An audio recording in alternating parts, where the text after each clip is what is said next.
अस्सलाम वालेकुम students. Ring theory का लेक्चर नंबर 11 है। इसके अंदर हम product of ideals, quotient of ideals and quotient ring, इन चीज़ों को हम इस लेक्चर के अंदर डिफाइन करेंगे और इनके एग्जांपल्स और इनसे रिलेटेड रिजल्ट्स जो है वो हम आज के लेक्चर में देखेंगे।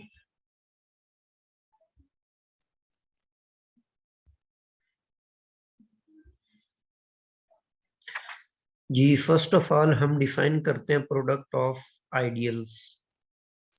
सपोज कर लेते हैं कि let I and J be two ideals of a ring R, then the set ij defined by this। इसको आप इस तरीके से भी राइट कर सकते हैं। ये सुमेशन जो है उसको आप इस तरह भी लिख सकते हैं, A1 B1 प्लस A2 और B2 up to so on AN और BN।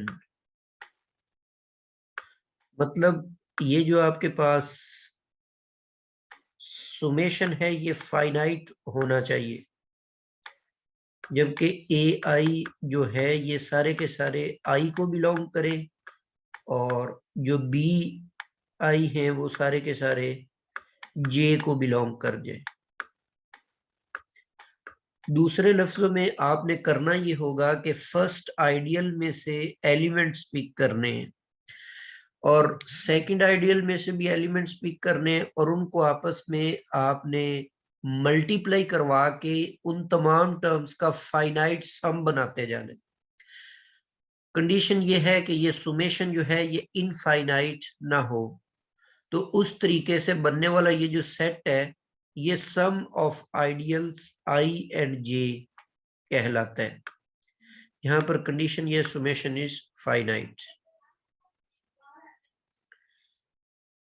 Ji, the product I J of any two ideals I and J of a ring R is an ideal ring. ये ring जो होगा ये आपके पास ideal ring होगा।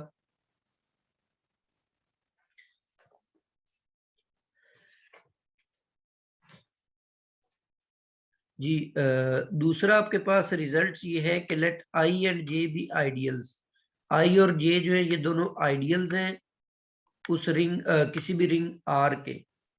तो इनका जो प्रोडक्ट रिंग होगा वो प्रोडक्ट आइडियल होगा, वो इनका जो इंटरसेक्शन से बनने वाला आइडियल है ये उसका सबसेट होगा। ठीक है, तो ये इक्वालिटी जो है ये लाजमी नहीं इक्वालिटी होल्ड करे। इक्वालिटी की कंडीशन एक और दी हुई है कि let I and J be ideals of a commutative ring with unity। मतलब रिंग R के अंदर एक तो यूनिटी भी मौजूद हो और फिर वो R कम्यूटेटिव भी हो, और दूसरी कंडीशन ये है कि I plus J is equal to R। मतलब उन दोनों आइडियल्स का जो सम है वो R के बराबर आ जाए। उस सूरत में ये तीनों कंडीशंस जब फुलफिल होंगी तो ये प्रोडक्ट आइडियल जो है वो इंटरसेक्शन आइडियल के इक्वल हो जाएगा, अदरवाइज ये इक्वल नहीं होगा। थ्योरम नंबर 4 है कि let I be an ideal of a ring R and one belongs to I. जिस आइडियल के अंदर आइडेंटिटी मौजूद हो गई, मल्टीप्लिकेटिव आइडेंटिटी, वो आइडियल सिर्फ और सिर्फ रिंग के बराबर होगा।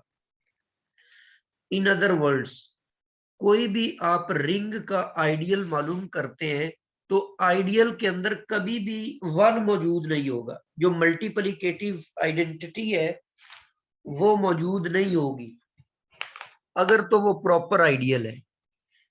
अगर वो इम्प्रॉपर हो जाता है, मतलब आर के बराबर हो जाता है, फिर उसके अंदर वन मौजूद होगा। थ्योरम नंबर 5 है हमारे पास कि let I be an ideal of a ring R contains a unit। अच्छा, आइडियल के अंदर अगर यूनिट आ जाए यूनिट उसको कहते हैं जिसका मल्टीप्लिकेटिव इनवर्स एग्जिस्ट करता हो। उस सूरत में भी वो आइडियल जो है वो इम्प्रॉपर होगा, मतलब आर के इक्वल आ जाएगा, वो प्रॉपर आइडियल नहीं होगा।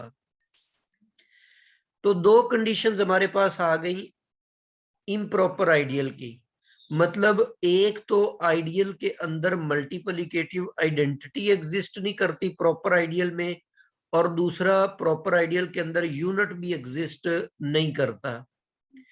अगर एक भी यूनिट आ जाए, यूनिट से मुराद ऐसे एलिमेंट्स जिनका मल्टीप्लिकेटिव इनवर्स एग्जिस्ट करता है, तो आइडियल के अंदर ऐसे एलिमेंट मौजूद नहीं होते।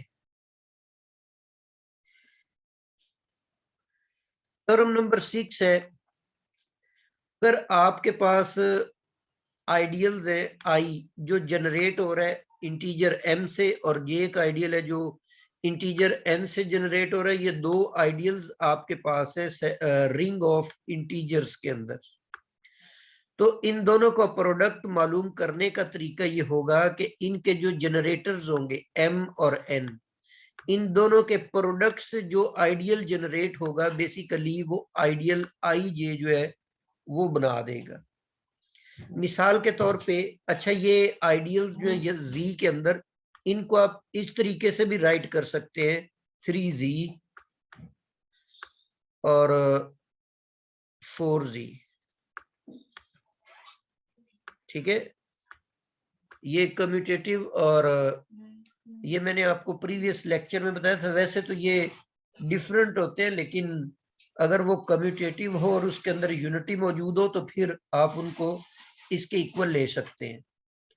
तो इस सूरत में इन दोनों आइडियल्स का जो प्रोडक्ट होगा वो आपके पास आई जे इज इक्वल टू 12, इससे जनरेट होने वाला आइडियल होगा। इसी तरह आइडियल्स की जो आपके पास है सेट ऑफ इंटीजर्स के अंदर, आइडियल की इंटरसेक्शन मालूम करने का तरीका ये है कि दोनों जनरेटर्स का आपने एलसीएम लेना है। जैसे मिसाल के तौर पे आइडियल आप 8 से जनरेट होने वाला और 12 से जनरेट होने वाले आइडियल्स ले लेते हैं सेट ऑफ इंटीजर्स के अंदर। तो इनके अगर आपने इंटरसेक्शन मालूम करनी है तो 8 और 12 का जो एलसीएम होता है 24 होता है, तो 24 से जनरेट होने वाला ये एक आइडियल बन जाएगा।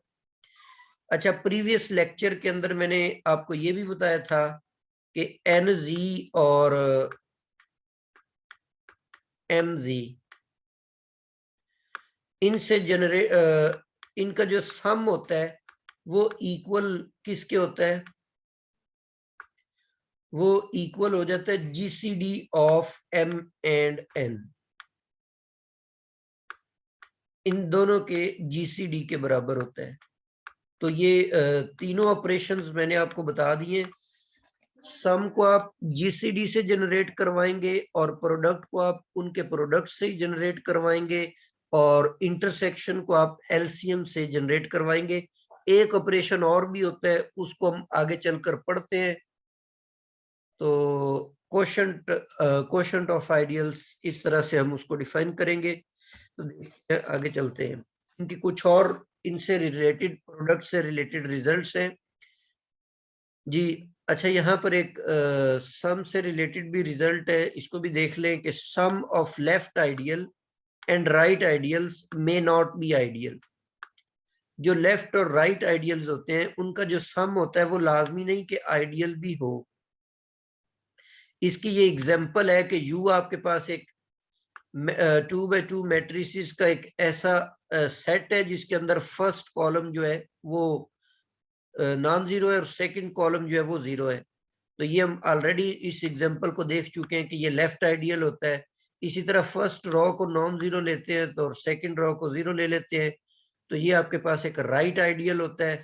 लेकिन अगर आप इनका सम कर देते हैं, इनको जमा कर देते हैं, अब जब आप जमा करेंगे तो चूंकि फर्स्ट कॉलम और फर्स्ट रो दोनों ही नॉन जीरो है, तो उस सेट के अंदर इस तरह के मैट्रिसेस बन जाएंगे ABC, सिर्फ ये फोर्थ एलिमेंट उसमें जीरो आएगा। तो इस तरह की एक मैट्रिक्स हम पिक कर लेते हैं और इसको किसी भी 2x2 मैट्रिक्स से मल्टीप्लाई करवा देते हैं रिंग के एलिमेंट से। तो ये आपके पास ये वाला एलिमेंट तो जीरो नहीं आएगा इसके अंदर, इसका मतलब है कि ये u प्लस s को बिलोंग नहीं करेगा, तो it means this is not an ideal. Theorem number 9 है कि if I is left ideal and j is right ideal of a ring R, तो इनका जो प्रोडक्ट है जिसमें आप लेफ्ट साइड पे लेफ्ट आइडियल को रखेंगे और राइट साइड पे राइट आइडियल को, तो ये जो प्रोडक्ट बनेगा ये आपके पास एक आइडियल होगा। लेकिन अगर आप राइट आइडियल को पहले रख लें और लेफ्ट आइडियल को बाद में रख लें तो फिर लाजमी नहीं है कि ये भी आइडियल हो, हत्ता कि ये वन साइडेड आइडियल भी नहीं हो सकता। तो ये जो ऊपर एग्जांपल है यही एग्जांपल हम ले लेते हैं, तो इसमें आप चेक कर लें इनको। अगर आप इन दोनों को मल्टीप्लाई कर देते हैं, यू लेफ्ट आइडियल है और एस हमारे पास राइट आइडियल है, तो यू एस जो होगा ये तो आइडियल बनेगा, लेकिन एस यू जो है ये आइडियल नहीं होगा, हत्ता कि ये लेफ्ट आइडियल भी नहीं होगा और राइट आइडियल भी नहीं होगा।